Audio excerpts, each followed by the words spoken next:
بسم اللہ الرحمن الرحیم۔ اللہم صلی علی سیدنا محمد وعلی آل سیدنا محمد وبارک وسلم وصلی علیہ۔ کل ہماری بات جہاں پہ ختم ہوئی تھی نا، وہ ادوار پہ آ کے ختم ہوئی تھی کہ جو فقہ اسلامی کے جو تاریخی ادوار ہیں، تو میں نے عرض کیا تھا کہ بعض علماء نے 6 ادوار مقرر کیے ہیں، وہ عصر حدیث کو ایک نیا دور شمار کرتے ہیں۔ اس کی وجہ یہ ہے کہ آپ کو پتہ ہے کہ 19ویں صدی ایجادات کی صدی ہے، اور دنیا بڑی تیزی کے ساتھ جو ہے نا وہ سائنس اور ٹیکنالوجی کی طرف گئی۔ اس سے پہلے 18ویں صدی تک جو معاملات تھے وہ پرانے قدیم طرز اور زمانے کے مطابق ہی چل رہے تھے، لیکن جیسے ہی وہ جو ہے وہ ایجادات شروع ہوئیں تو اس میں بہت سارے نئے مسائل اور نئی چیزیں سامنے آنا شروع ہو گئیں، جیسے خاص طور پہ ہوائی جہاز کی ایجاد، موبائل فون کی ایجاد، انٹرنیٹ کی ایجاد اور اس طرح کی بے شمار ایجادات۔ تو لہٰذا اب نئے نئے مسائل کا سامنا ہے، اور جو پرانی مسائل جو ہمارے فقہی کتابوں میں، جو ہدایہ میں، وقایہ میں اور قدیم کتابوں کے اندر جو پڑے ہوئے ہیں، ان سے بات بہت دور نکل چکی ہے۔ تو لہٰذا اس وجہ سے جو عصر حدیث ہے، جس کو ہم ادب کے لحاظ سے بھی الگ زمانہ قرار دے دیتے ہیں، اور اسی طریقے سے جس کو ہم لٹریچر کے لحاظ سے بھی الگ زمانہ قرار دیتے ہیں، تاریخ اور سیرت نگار بھی اس زمانے کو الگ کر لیتے ہیں، اسی طرح فقہ میں بھی اس زمانے کو الگ زمانہ بعض علماء نے قرار دیا ہے، اور ان کا یہ قرار دینا درست ہے۔ اس کے بعد ہے جی قلت تکلیف۔ فقہ میں ایک اصطلاح استعمال ہوتی ہے قلت تکلیف کی۔ قلت تکلیف کا مطلب یعنی بوجھ کم کرنا۔ تو بہت سارے مسائل میں فقہ کے اندر نرمی پیدا کی جاتی ہے، اور اس کی جو سبب لکھا جاتا ہے وہاں پر وہ قلت تکلیف لکھا جاتا ہے، اس کو باقاعدہ اس چیز کو لیا جاتا ہے۔ رائے اور حدیث کا اختلاف، یہ ایک بہت بڑا معرکۃ الآراء بحث ہے، اور یہ ایک آپ اس کو کہہ سکتے ہیں کہ یہ ایک پورا فلسفہ ہے جس کو سمجھنے کی ضرورت ہے۔ حضور علیہ السلام کے زمانے سے تو کوئی ایسا گروہ بندی نہیں تھی، اور صحابہ بذات خود مجتہد مطلق تھے، چنانچہ وہ ہر صحابی اپنی ذات میں مجتہد تھا۔ اور حضور کے زمانے میں تو ظاہر ہے حضور خود شارع تھے، شریعت ان پہ نازل ہوئی تھی، شریعت کو جس طرف چاہیں موڑ دیں۔ صحابہ کا دور آیا تو صحابہ سارے اجتہاد میں مجتہد مطلق تھے، لہٰذا وہ اپنے لحاظ سے اجتہادات کرتے رہے اور مسائل پہ عمل کرتے رہے۔ پھر جب 101 ہجری میں 99 میں جب عمر بن عبدالعزیز آئے اور حدیث کے لکھے جانے کی تدوین حدیث کا جو سلسلہ تھا وہ شروع ہوا، تو حدیث کی ابتدائی کئی کتابیں سامنے آئیں۔ اسی دور میں آپ کو پتہ ہے کہ بنو امیہ کی حکومت پر عباسیوں نے شب خون مار دیا اور برطرف کر دیا، اور انہوں نے اقتدار اپنے قبضے میں کر لیا۔ اب عباسی اور اموی جو ہیں، ان کی سائیکی میں زمین آسمان کا فرق تھا۔ یہ بہت معرکۃ الآراء بحث ہے، اکثر یہ آ جاتی ہے، اس لیے اس کو سمجھنا بہت ضروری ہے۔ سائیکی میں فرق کیا مطلب؟ سائیکی کا فرق یہ ہے کہ جو اموی حکومت ہے اس کی جو اصل ہے وہ مکۃ المکرمہ ہے، کیونکہ حضرت معاویہ ابو سفیان کے بیٹے تھے اور مکہ ان کا مسکن رہا۔ اسی طریقے سے پھر یزید کے بعد، خالد بن یزید کے بعد حکومت مروان بن حکم کے سپرد ہوئی، اور مروان بن حکم بھی ظاہر مکے کا رہنے والا تھا اور مکے میں اس کی زندگی گزری، اور ان کے اوپر اپنے قبائلی، علاقائی، لسانیاتی جو اثرات تھے وہ موجود تھے۔ چنانچہ فقہ کو سمجھنے کا اور حدیث کو سمجھنے کا اور قرآن کی علوم کو سمجھنے کا جو ان کا انداز تھا وہ وہی قدیم تھا جو صحابہ کرام کا تھا اور جو ابتدائی دور کا تھا۔ اب جب حکومت عباسیوں کے پاس آئی تو آپ کو یہ بھی اچھے سے پتہ ہوگا، یقیناً میں نے پڑھا رکھا ہے، شروع میں اس پہ بڑی تفصیلی بات کر کے آیا ہوں کہ جو عباسی حکومت تھی وہ کس طرح قائم ہوئی تھی۔ وہاں پر میں نے یہ بات عرض کی تھی کہ عباسی حکومت جو ہے وہ جو قائم ہوئی ہے تو اس حکومت کے قیام کی جو جڑیں ہیں وہ ایران میں جاتی ہیں، اور سازشیں وہیں سے شروع ہوئیں، اور کرتے کرتے کرتے کرتے بالآخر انہوں نے جو ہے وہ دمشق پہ حملہ کیا، اور پھر انہوں نے بغداد کو اپنا دارالحکومت مقرر کیا، اور عراق میں انہوں نے اپنی حکومت قائم کر لی۔ ٹھیک ہے، تو اب یوں کہ عباسی حکومت کے قیام کے بعد عباسیوں کا جو جھکاؤ تھا، یا عباسیوں کی جو بہت زیادہ میلان تھا، وہ عجم کے علاقوں کی طرف تھا۔ یہی وجہ ہے کہ اس دور میں ابو جعفر المنصور سے لے کر اور عبداللہ صفا سے لے کر بعد کے جتنے حکمران آئے، چاہے وہ ہارون تھا، چاہے وہ مامون تھا، نہ صرف یہ کہ انہوں نے ایرانیوں سے شادیاں کی، رشتہ داریاں بنائیں، بلکہ باقاعدہ انہوں نے وہاں اپنے گھر بنائے، اور کتنے خلفاء ایسے ہیں کہ جن کا انتقال ہی ایران میں ہوا ہے، اور عباسی کئی خلیفوں کی قبریں بھی آج بھی ایران میں موجود ہیں، جن میں ہارون الرشید کی بڑی مثال دی جاتی ہے کہ اس کا انتقال مرو میں ہوا، جو کہ ایران کا ایک شہر ہے۔ تو ایسی صورت میں پھر جب ان کے وزرائے اعظم اور ان کے بڑے بڑے وزیر سارے جو ہے وہ بھی چونکہ انہی علاقوں سے، ایران سے اور اس کے اطراف سے تعلق رکھتے تھے، اور ان کے درباروں کی جو رونقیں تھیں وہ ساری ان علماء سے تھیں، اب عباسی دور میں جو فقہ اسلامی کی جو تشریح ہے، اس تشریح کو مد نظر رکھتے ہوئے دو گروہ بن گئے۔ ایک گروہ جو تھا وہ وہی قدیم طرز فکر کا حامل گروہ تھا، جو کہ حدیث اور حدیث کے ظاہر پر عمل کرنے اور اسی پر فیصلہ کرنے اور اسی پہ فتویٰ دینے پر بضد تھا۔ جبکہ جو دوسرا گروہ تھا، اس کے برعکس جو دوسرا گروہ تھا وہ گروہ تھا کہ جو قرآن و حدیث کو بھی سمجھ چکا تھا، اور اجمیوں کا طرز فکر اور اجمیوں کا طرز استدلال اور اجمیوں کے جو علوم تھے، جیسے کہ علوم بلاغت ہے، علوم منطق ہیں، علم فلسفہ ہے، ٹھیک ہے نا، عقلیات کے جتنے علوم ہیں جن میں وہ لوگ ماہر تھے، تو وہ اس کی آمیزش بھی ان کے علم میں ہو چکی تھی۔ چنانچہ جب ہم امام ابو حنیفہ کی بات کرتے ہیں تو امام ابو حنیفہ کے استاد حماد بن راہوے، جب امام ابو حنیفہ ان کو اس حدیث کی اندر چھپے ہوئے سبب اور اس حدیث کی چھپی ہوئی خوبیاں اور علتیں بتاتے اور گنواتے تھے، تو حماد بن راہوے حیران ہو جاتے تھے کہ ہم تو صرف حدیث کے متن تک پہنچے ہیں، ظاہر پر پہنچے ہیں، آپ تو اس کے باطن میں اتر گئے۔ تو چنانچہ دو گروہ بنے۔ اب یہاں ایک گروہ تو وہ تھا جو حدیث کے ظاہر پر عمل کرتا، اور حدیث پر بلا چوں چراں جس طرح حدیث کہتی ویسے ہی چل پڑتے، اور امام مالک رحمہ اللہ تعالی بھی ان کے سپورٹ میں تھے، جو کہ اہل مدینہ کی فقہ ہے، مالکی ہیں۔ تو ایک تو یہ سلسلہ تھا، جبکہ دوسری طرف بغداد کے جو خلیفے تھے وہ علم دوست خلیفے تھے۔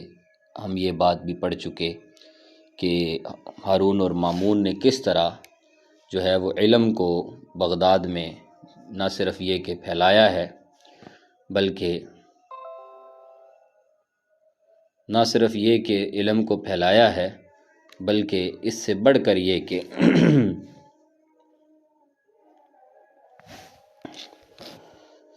اس سے بڑھ کر انہوں نے جو ہے وہ دنیا کے مختلف علوم کو اپنے دائرہ میں شامل کیا، اور انہوں نے اپنی دارالحکمہ کے نام سے اکیڈمی ٹرانسلیشن ادارہ قائم کیا، اور جہاں وہ بڑے بڑے علوم پہ بحث کر رہے تھے تو وہ ایک ایسی فکر اور ایک ایسا علمی ماحول بغداد شہر میں قائم ہو گیا تھا، اور بغداد کے اطراف یعنی عراق کے جو دوسرے صوبے ہیں جیسے کہ بصرہ ہے اور کوفہ ہے وہاں پہ قائم ہو گیا تھا، کہ جس کی وجہ سے وہ صرف حدیث تک موقوف نہیں تھے بلکہ اس میں اہل الرائے کی ایک ایسی جماعت پیدا ہو گئی تھی جو حدیث کے ظاہر اور باطن کو اور اس کی علتوں کو سمجھتے تھے اور اس کے مطابق جو ہے وہ عمل کرتے تھے۔ چنانچہ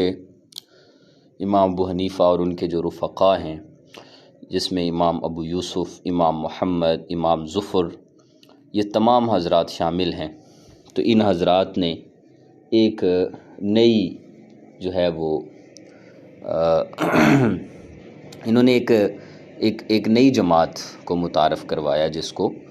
اہل الرائے کہتے ہیں، اور اس کے مقابل وہ لوگ کہلائے جو اہل الحدیث جو کہلواتے ہیں۔ اہل الحدیث وہ لوگ ہیں جو کہ حدیث پر بلا چوں چراں عمل کرتے ہیں اور اس کے ظاہر پر جاتے ہیں اور اس کی باطنی علتوں پر بات نہیں کرتے، جبکہ ان علماء نے اس حدیث پر جو ہے وہ اس میں بہت زیادہ ڈیپ جا کر گہرائیوں میں اتر کر اس کے باطنی فوائد اور باطنی علتوں کو جان کر پھر فیصلے کیے، اور انہوں نے ہفتوں نئی مہینوں بحث کرنے کے بعد امت کے لیے آسانیاں پیدا کی اور قلت تکلیف، استصلاح، استحسان اور مسائل مرسلہ، ان تمام چیزوں کو مد نظر رکھتے ہوئے ایک ایسی فقہ ڈیولپ کی جو ہیومن بینگ ہے، جو انسانیت کے بہت زیادہ قریب ہے اور جو لوگوں کے لیے بہت زیادہ آسانیاں پیدا کرتی ہے۔ تو یہ رائے اور حدیث کا اختلاف شروع سے دوسری صدی ہجری سے پڑ گیا تھا۔ اس پر ایک دلیل کے طور پہ میں ایک واقعہ صرف کوٹ کر دیتا ہوں کہ آج ہم صرف اسی موضوع پہ ہی بات کر لیں۔ امام ابو حنیفہ رحمہ اللہ کی جب شہرت ہوئی تو ابتدائی شہرت کچھ بہت زیادہ اچھی نہیں تھی، اس حوالے سے کہ بہت سارے لوگوں نے جو مدینہ آتے جاتے تھے انہوں نے یہ مشہور کر دیا تھا کہ امام ابو حنیفہ جو ہیں وہ حدیث کے مقابلے میں اپنی رائے کو ترجیح دیتے ہیں، اور بہت سے مسائل میں انہوں نے حدیث کو چھوڑ کر اپنی رائے پر عمل کروایا ہے۔ اب یہ بات حضرت امام جعفر صادق رحمہ اللہ تعالی علیہ السلام و علیہ الرحمہ کے پاس بھی پہنچ گئی، تو امام جعفر صادق اس وقت مدینہ میں موجود تھے۔ اللہ نے ہمیں توفیق دی، ہم نے امام جعفر صادق کا وہ پرانا مکان بھی دیکھا ہے جہاں وہ مدینہ میں رہتے تھے۔ مسجد نبوی سے پیدل بھی وہاں آیا جا سکتا ہے، ابھی بھی وہ انہوں نے اس کی باقیات رکھی ہیں۔ تو امام جعفر صادق جو ہیں انہوں نے جو ہے ان کو کسی نے یہ بات بتا دی۔ امام ابو حنیفہ رحمہ اللہ مدینہ تشریف لائے تو امام جعفر صادق سے ملاقات ہو گئی۔ آپ کو یہ بات پتہ ہونی چاہیے کہ اگرچہ عمر کا بہت زیادہ تفاوت نہیں ہے لیکن اس کے باوجود امام ابو حنیفہ امام جعفر صادق کو اپنا استاد مانتے ہیں، اور جو فقہ جعفریہ ہے جس کو ہم اہل تشیع کی فقہ کہتے ہیں، اس فقہ کی جو ابتدائی ڈھانچہ ہے وہ امام جعفر صادق کا دیا ہوا ہے، لیکن جو اب موجودہ رائج فقہ ہے اگر اثنا عشری شیعہ میں، امامیہ شیعہ میں جو اس وقت رائج فقہ ہے، اس فقہ یہ یکسر اس کا چہرہ مسخ کر دیا گیا ہے، اور یہ وہ فقہ نہیں ہے جو کہ امام جعفر صادق جس پر عمل پیرا تھے، کیونکہ اس فقہ میں بہت زیادہ جو ہے وہ حوادثات زمانہ کے ساتھ تغیر و تبدل ہوا ہے، اور خاص طور پہ 1989 میں جب انقلاب ایران آیا ہے اور اسلامی انقلاب ایران میں آیا ہے جس کو جو ہے وہ آیت اللہ خمینی نے جس انقلاب کے لانے میں کامیاب ہوئے تھے، اس انقلاب کے آنے کے بعد فقہ میں بہت زیادہ دوبارہ سے تبدیلیاں کی گئی ہیں، اور آج کی اہل تشیع کی فقہ جعفریہ قدیم زمانے کی فقہ جعفریہ سے بہت زیادہ نہ صرف یہ کہ تبدیل ہے بلکہ متشددانہ اور جو ہے وہ متعصبانہ بھی ہے۔ میں بات کر رہا تھا کہ امام ابو حنیفہ رحمہ اللہ جب مدینہ آئے تو امام ابو حنیفہ کی ملاقات امام جعفر صادق سے ہوئی، تو امام جعفر صادق نے امام ابو حنیفہ سے کہا کہ مجھے یہ بات پہنچی ہے کہ آپ حدیث کے مقابلے میں اپنی رائے کو ترجیح دیتے ہیں۔ تو امام ابو حنیفہ رحمہ اللہ نے فرمایا کہ آپ مجھے بتائیں کہ میں نے کہاں پر حدیث کے مقابلے میں اپنی رائے کو ترجیح دی ہے۔ تو اس پر پھر گفت و شنید شروع ہوئی، اور جب امام ابو حنیفہ رحمہ اللہ نے اپنے کچھ بتائے گئے فقہی مسائل میں حوالے دینا شروع کیے اور حدیث کے باطن پر استدلال کرتے ہوئے اس کی خفیہ اور چھپی ہوئی علتیں اور خوبیاں اجاگر کیں، تو امام جعفر صادق نہ صرف یہ کہ امام ابو حنیفہ کے معترف ہوئے بلکہ ان کے لیے دعا گو بھی ہوئے اور انہیں اپنی شاگردی میں شامل بھی کیا۔ چنانچہ مسند امام اعظم میں، جو مسند امام اعظم امام ابو حنیفہ کی جو مسند ہے، مسانید ہیں ان سے جو روایات منقول ہیں، ان روایات میں سے کچھ روایتیں ایسی بھی ہیں جو امام ابو حنیفہ براہ راست امام جعفر صادق علیہ الرحمہ سے روایت کرتے ہیں۔ یہ اس بات کی دلیل ہے